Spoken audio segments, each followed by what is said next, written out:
जब भी प्रेम की बात होती है, भगवान श्री कृष्ण का नाम सबसे पहले आता है।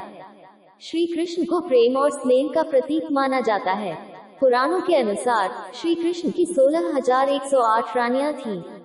श्री कृष्ण की मुख्य रानियों में रुक्मणी, सत्यभामा का नाम शामिल है।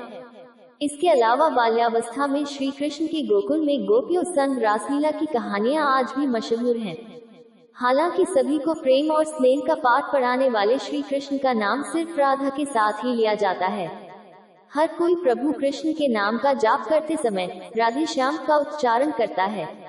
भले ही उनकी 1,60,108 रानियां थीं, लेकिन जब प्रेम की मिसाल दी जाती है तो श्री कृष्ण और राधा का प्रेम सबसे ऊपर होता है। श्री कृष्ण और राधा की प्रेम कहानियां पीढ़ी दर पीढ़ी सुनने को मिलती हैं। लेकिन जब भी राधा रानी और श्री कृष्ण के प्रेम का जिक्र होता है तो यह सवाल जरूर मन में उठता है कि जब दोनों के बीच इतना प्रेम था तो कृष्ण ने राधा से विवाह क्यों नहीं किया। 16,108 रानियों में एक राधा क्यों नहीं थी? जानिए कृष्ण और राधा की प्रेम कहानी के बारे में। आखिर कृष्ण ने राधा से शादी क्यों नहीं की थी? पद्म पुराण के मुताबिक राधा वृषभानु नाम के एक गोप की पुत्री थी। कुछ विद्वान मानते हैं कि राधा का जन्म यमुना नदी के पास स्थित रावल गांव में हुआ था। बाद में उनके पिता बरसाना में आकर बस गए थे। हालांकि कुछ लोगों का यह मानना है कि राधा का जन्म बरसाना में ही हुआ था। बरसाना में राधा जी को लाडली कहा जाता है। ब्रह्मवैवर्त पुराण के अनुसार राधा जी कृष्ण से 4 साल बड़ी थी और उनकी मित्र थी। राधा जी से जुड़ी कई अन्य मान्यताएं भी हैं। ब्रह्मवैवर्त पुराण के अनुसार राधा का विवाह रायण नाम के व्यक्ति से हुआ था, जो कि माता यशोदा के भाई थे। यानी रिश्ते में राधा कृष्ण की मामी लगती थी। हालांकि अन्य पुराणों में ऐसा जिक्र नहीं मिलता। मान्यता है कि जब श्री कृष्ण 8 साल थे तो उनकी मुलाकात राधा से हुई, जो 12 साल की थी। श्री कृष्ण राधा से प्रेम करने लगे। दोनों एक दूसरे से विवाह भी करना चाहते थे। जब ये बात राधा के घर वालों को पता चली तो उन्होंने राधा को घर में कैद कर दिया।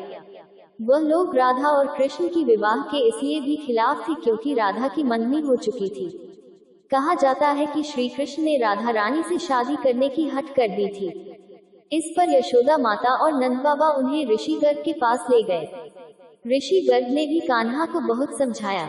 इसके बाद कान्हा का मथुरा बुलावा आ गया। वह हमेशा के लिए वृंदावन छोड़कर मथुरा चले गए। उन्होंने राधा से वादा किया था कि वह वापस लौटेंगे, लेकिन वह कभी वापस नहीं आए। नहीं राधा जी के मथुरा या द्वारका जाने का जिक्र मिलता है। क्यों नहीं हुआ राधा और कृष्ण का विवाह? राधा और कृष्ण का विवाह न होने के कई कारण बताए जाते हैं। इसमें से एक कारण नारद जी का श्राप भी माना जाता है। रामचरितमानस के बालकांड के अनुसार माता लक्ष्मी के स्वयंवर में नारद जी ही जाना चाहते थे। भगवान विष्णु ने नारद जी के साथ छल करते हुए उन्हें खुद का स्वरूप देने के बजाय वानर का स्वरूप दे दिया, जिसकी वजह से माता के स्वयंवर में नारद जी का काफी उपहास हुआ। जब नारद जी को इस बात का पता चला तो वह वैकुंठ पहुंचकर विष्णु जी से बहुत नाराज हुए और श्राप दिया कि उन्हें पत्नी की वियोग सहना होगा। यही वजह है कि रामचंद्र अवतार में उन्हें सीता का वियोग सहना पड़ा और कृष्ण अवतार में देवी राधा से उनका विवाह न हो सका। एक मत ये भी है कि देवी राधा ने ही श्री कृष्ण से विवाह के लिए मना किया था। राधा यशोदा पुत्र कान्हा से प्रेम करती थी, लेकिन जब वह मथुरा गए तो राधा रानी खुद को महलों के जीवन के लिए उपयुक्त नहीं मानती थी। लोग चाहते थे कि श्री कृष्ण एक राजकुमारी से विवाह करें, इसलिए राधा ने श्री कृष्ण से विवाह न करने की ठान ली। ये भी कहा जाता है कि राधा को महसूस हो चुका था कि श्री कृष्ण भगवान का अवतार हैं। वह खुद को एक भक्त मानने लगी थी। राधा श्री कृष्ण की भक्ति में लीन हो चुकी थी। वह भगवान से विवाह नहीं कर सकती थी। भगवान श्री कृष्ण की शरारतों, उनकी लीलाओं और छल सभी कुछ मनुष्य के लिए कोई न कोई सीख ही थी। राधा से विवाह करना भी मनुष्यों को प्रेम की असली परिभाषा से परिचित कराना था। कहा जाता है कि एक बार देवी राधा ने कान्हा से पूछा कि वह उनसे विवाह क्यों नहीं करना चाहते।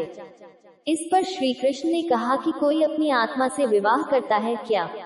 श्री कृष्ण राधा को खुद से अलग नहीं बल्कि अपना ही अस्तित्व मानते थे।